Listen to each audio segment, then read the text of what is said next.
morning everybody. Okay, class 5.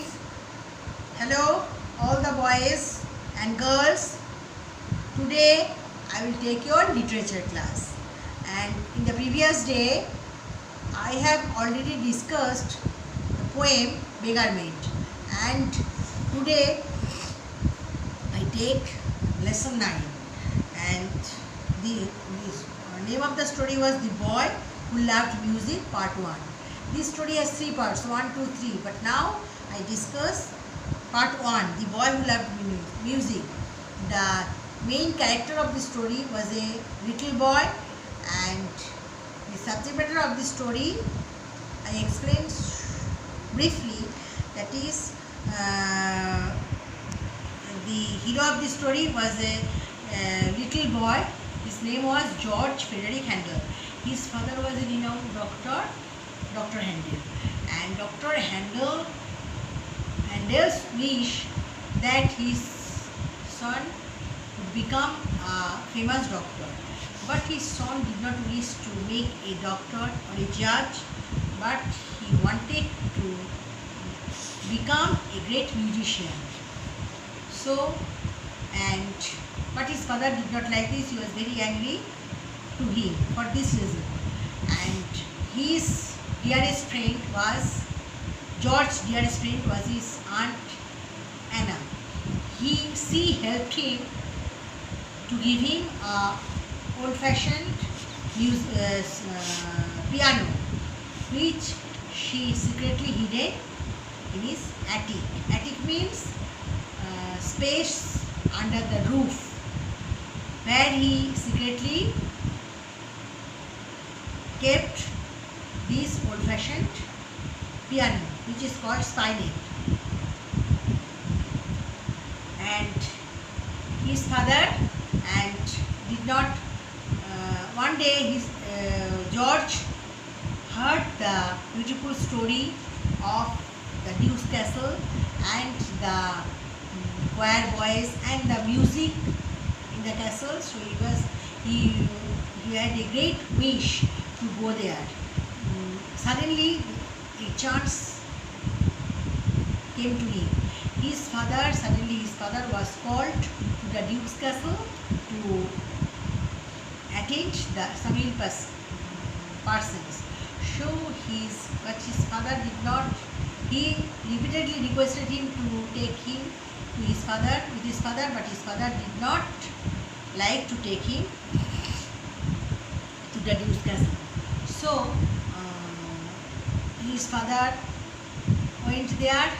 was going there, but he followed his coach, but he did not take him with him. This is the story. Now I read this story. More than 300 years ago, there lived in a small town in Germany a boy named George Frederick Handel. George's father was a doctor who was well known for his skill. That is, more than 300 years ago, in Germany there lived a small little boy. His name was George Frederick Handel. His father was a well-known doctor, that is, famous doctor. Someday, George, you too will become famous, said the old doctor to his son one morning. Perhaps you will be a great doctor.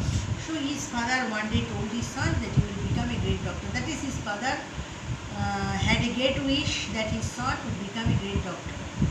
George shook his head and said, I have no wish to be a doctor, father, but he did not like to become a doctor. Then perhaps you will be a great judge, said the doctor. Dr. Handel told his son that if you do not make a doctor, but you will become a judge. I have no wish to be either a judge or a doctor, replied the boy. I want to give my life to music. I want to be able to play beautiful music, just like those great masters about whom I have heard so much. Yes, and someday I want to be able to write music of my own. So, the boy told to his father that he had no wish to become a doctor or a judge. Instead of it, he wanted to become a musician, and he wanted to be able to play beautiful music just like those beautiful players, masters about whom he had heard so much about it. And so one day he wanted to become a man who would be able to write music of his own. That is, he wanted to become a musician, famous musician. He would not become a doctor or a judge. What nonsense is this, child? Cried the doctor angry. Doctor was very angry. He said to his sons, what nonsense you are. You do not become a doctor or a judge. You become a musician. No son of mine shall waste his time in music. Be off to school. Perhaps your books will drive such folly out of this head. So he told his son, go to school, be of your school, and your books will drive away such foolish thought from your mind. So George went off to school, but neither books nor lessons could drive away his great love for music. Often, unknown to his father, he would creep around to the open door of one of the town's churches in order to listen to the playing of the great organ. So George went off to the school, but neither books nor any lesson could drive away the thought of music from his mind. Sometimes he would creep around the open door of one of the town's churches in order to listen to the music there. Okay? Then someday I shall be able to play like that, the boy would say to himself as he turned to go home. So the boy told himself that one day I become a musician, I shall be able to play like that. But his father was angry to listen to these words from his son. George had one great friend, Aunt Anna.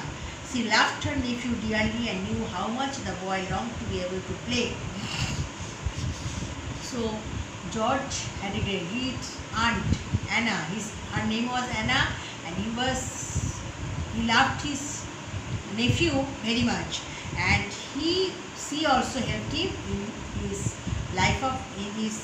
field of music. One day Aunt Anna led the boy up to the attic. Opening the door, she showed him a small, old-fashioned kind of piano called a spinet, which she had secretly hidden there. One day Anna took his nephew to the attic, that is space below the roof.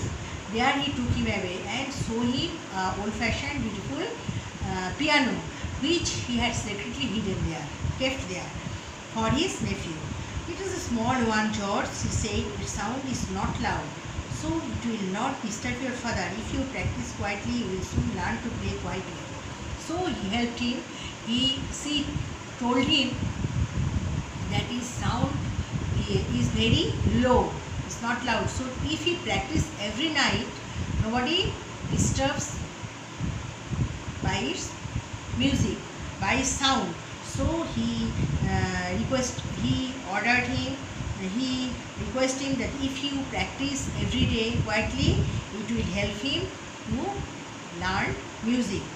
George's eyes sparkled with wonder. You are a dear Aunt Anna, he cried. How much I thank you. So seeing this old-fashioned piano, he was very much attracted, and his joy knew no bounds.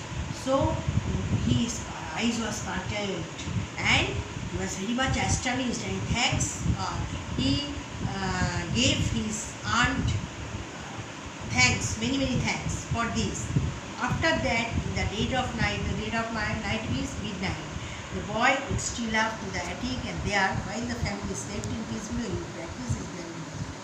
And then every day after that, when he got the spinet, after that every night he would went to the attic, and there he practiced his piano and his beloved music there every day. This will help him to learn music. Okay, and next day I will discuss the remaining part of the story and word meanings and other things. Thank you.